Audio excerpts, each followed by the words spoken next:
Hello नमस्कार सगळ्यांना। मी सौभाग्यवती अश्विनी मोरे वाघमोडे। अबाऊ 40 आहे एवढंच सांगते। फर्स्ट ऑफ ऑल ट्रेकिंगची खूप आवड आहे, पण आणि या आधीच मी यापूर्वी आपल्या इको फ्रेंडलीचे जे परशुराम कोकणे सर आहेत यांना अटॅच झाले होते त्यांच्या ग्रुपशी, पण मध्ये काही कारणांमुळे किंवा जबाबदाऱ्यांमुळे त्या फ्लोमध्ये मला राहता आलं नाही।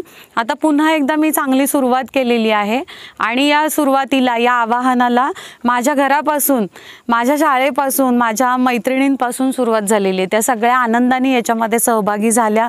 याचा आज मला खूप आनंद होतोय। माझ्या एका सांगण्यावर किंवा माझ्या एका आवाहनावर त्यांनी विश्वास ठेवला आणि इथपर्यंत त्या आल्या आणि आज चित्र काय दिसतंय तर त्या सगळ्यांचा दुणावलेला डबल झालेला आत्मविश्वास ही एक फार मोठी गोष्ट किंवा हा एक खूप मोठा अनुभव मी माझ्यासोबत घेऊन चाललेली आहे की बाबा आपल्याजवळ असलेली सकारात्मकता जी आहे ती थोडीशी आपण दुसऱ्याला दिली की काय चित्र किती हेल्दी चित्र निर्माण होतं। याचा एक प्रत्यय मला इथं आलेला आहे। यानंतर पण हा ग्रुप असाच अबाधित राहील। छान आपण एकमेकांशी सुसंवाद करत राहू। आयुष्यामध्ये बऱ्याचशा गोष्टी आहेत करण्यासारख्या, त्या करत राहू।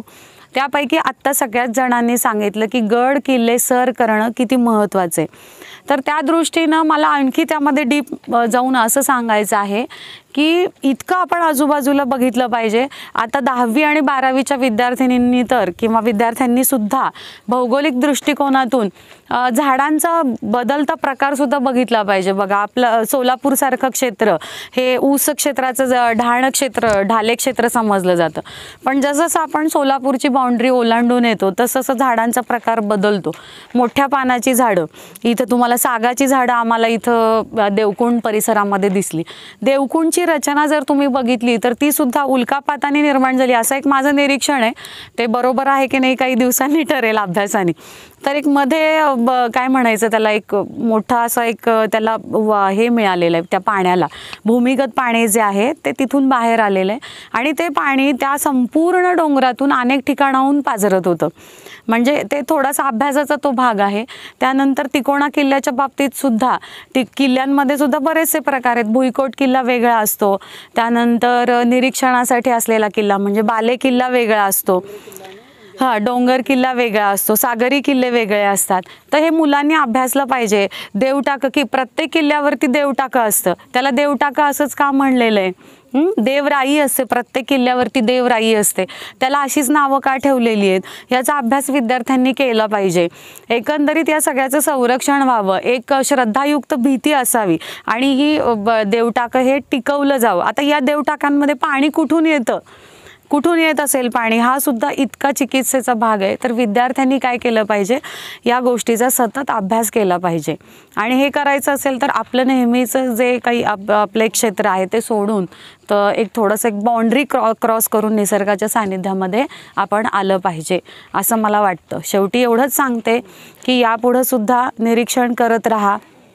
कितीतरी निसर्गस्थळं आहेत त्यांना भेटी देत राहा, निसर्गाशी सुसंवाद करत राहा।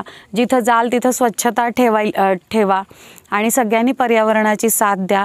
शेवटी एवढंच सांगते, शेवटी आभार इको फ्रेंडली ग्रुपचे मला मानायचे कोकणे सर आणि त्यांची सावली आपण म्हणूयात, त्यांचा जो धाकटा भाऊ आहे अजित तर खरंच सरांची सावली आहे ते सर।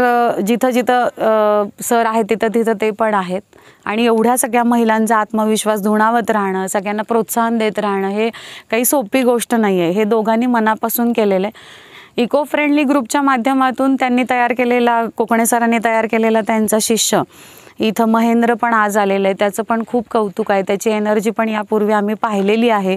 तो सुद्धा मागच्या ट्रेकमध्ये सुद्धा इतका सकारात्मक मुलगा आहे।